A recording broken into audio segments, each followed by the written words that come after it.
Back for another brew day. We won a medal, so we got third place in the speciality beer for the Western Australian Cheeky Monkey Brewing Competition. Congratulations! Very hard category to win a medal. Yeah, we're stoked. It's a team effort. So the beer that we ended, the beer that we're going to do in the brew day for is we're calling the Brewday-style Pastry Stout version 1. So you see on the channel, if you watch the beer reviews, we love that kind of stout, sweet stout style. We drink a lot of these beers. Yeah. I've been a little bit away from the channel, but I'm back Welcome here. back. So it's a style that we drank a lot during this winter. We probably drank more than like around 10, if not more than 10. It's a style that it's a new trend, I believe, this year. And we just came up with this recipe, and we came up with the recipe, and then Darren just added all he. Yeah, so I mean, we're excited. I think there was one beer that we tasted that you brought over that kind of fascinated me, and so let's jump across to the actual recipe. Let's run through and kind of go through the considerations of it. So it's a 8.3% stout.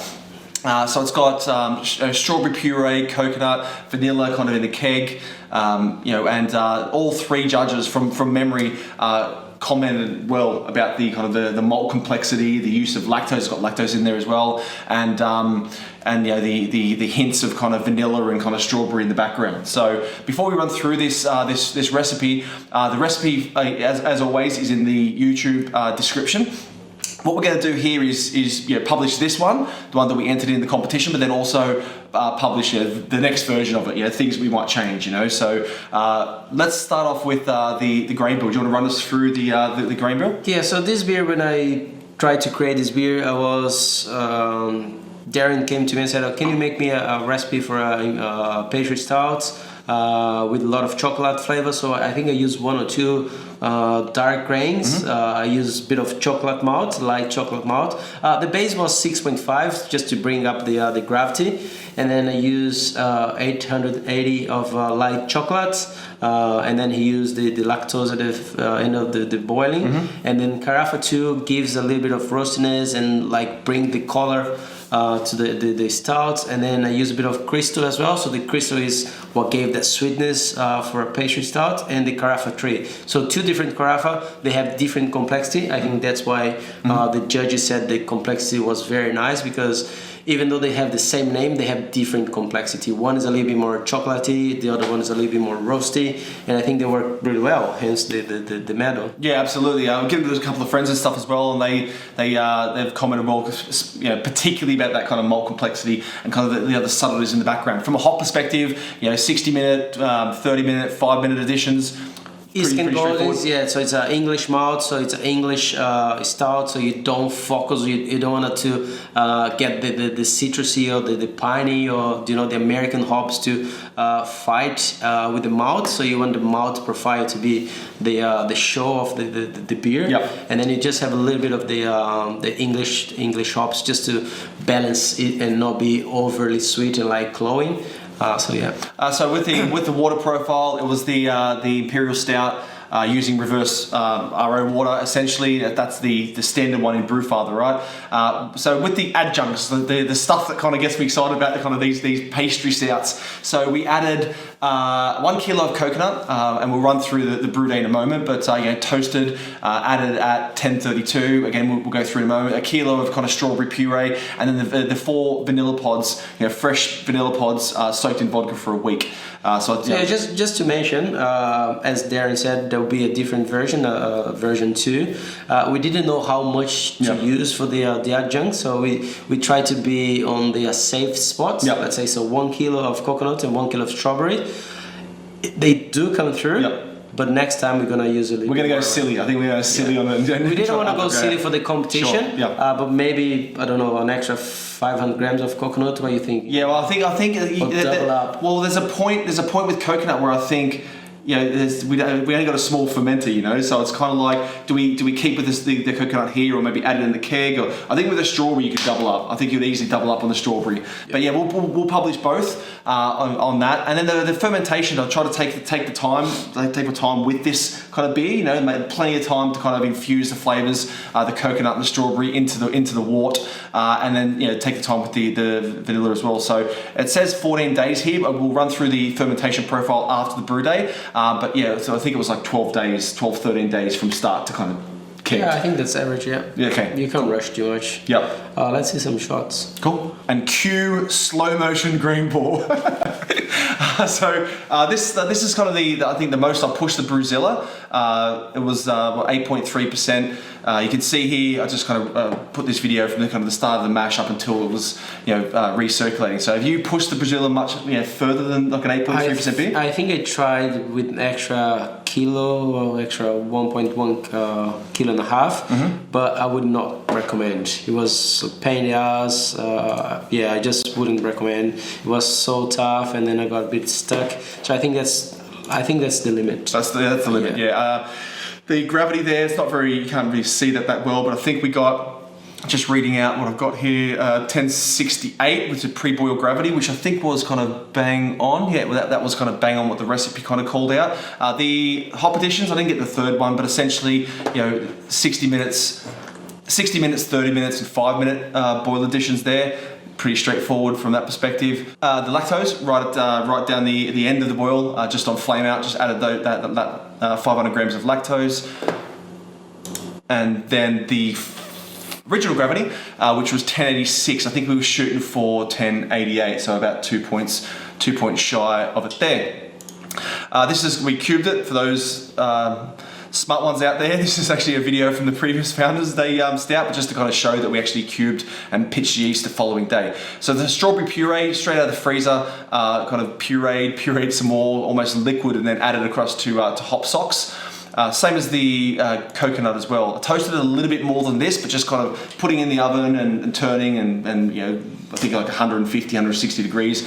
Every couple of minutes you give like a... Stir, exactly, just to try to circulate that. I think I toasted about another 5 minutes on top of that. So going across to the fermentation profile, you can see from the 8th to the 20th, so the 12 days all in all. I think it was day 3, 1032, added the strawberry and the coconut and let that sit for the duration of the rest of the ferment, and then kind of started to increase the temperature to 22 just to kind of try to consume any of that kind of diacetyl or anything like that.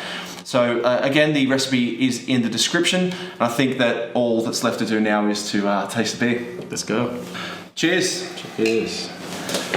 So, I mean, the colour looks beautiful. As expected, right? Dark, very mocha head. Yep. Nice, good looking beer. Yeah. What do you get on the nose?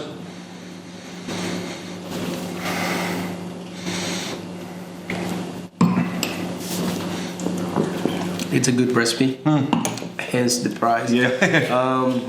I think the coconut really comes through. Yeah. I think the first thing I get is the coconut. That's good. I mean, I think I've noticed a difference even like day 1 of drinking it to now. Yeah. So as I said, this idea was from the beer that we tried before. Yep. It was a beer from Brazil, and it was a pastry stout, and they used a lot of strawberry.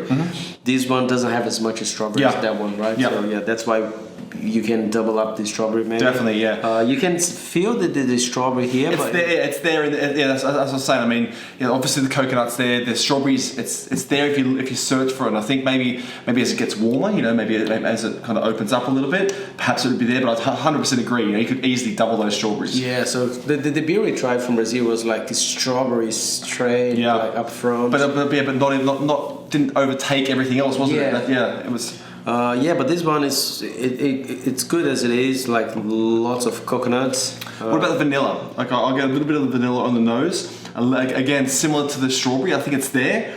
I think it kind of plays alright with the coconut.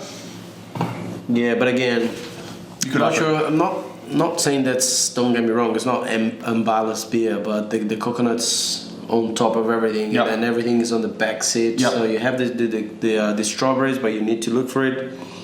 The vanilla also comes through, but like restrained. Restrained, yeah. I mean, I think the use of the lactose as well. Like I've showed a couple of guys, and they were quite surprised that there was 500 grams of lactose in there. I think it kind of balances quite well. It doesn't feel like too sweet. I think it's got the sweetness there, but it's what do you think about that? No, I think it doesn't feel like it's good because it doesn't feel like cloying or over sweet. It does have a lot of. What was the final gravity on that one? Yeah, so the final gravity is 1024 on that one. You can tell it has a big body. Yeah. It's not like full body, but it's definitely like mid and full body. Yep. It's great. I mean, it's the 8% ish. Ended up at 8%. I like them. These beers are dangerous, right? Like 8%. I get a lot of it. Yeah. I can't taste 8%. Yeah. It feels like a nice porter or something like at 6.5%, 7.5%. It's fantastic, amazing. So, as we said, the recipe or the link to Brewfather recipe will be in the YouTube description. We're also going to, after this video, just have a quick play and kind of decide what the next version is going to be. Like it's going to be as discussed, kind of doubling up on most things. So summer is just around the corner, so why not make it 12%? Yes, yeah, we're playing around with the Imperial versions as well. So we'll post the version 2 of this, but I think maybe in the next brew day coming soon, we're going to try to go all out and get like 11-12%. Yeah, so that's the one. The beer that I brought from Brazil was 12%.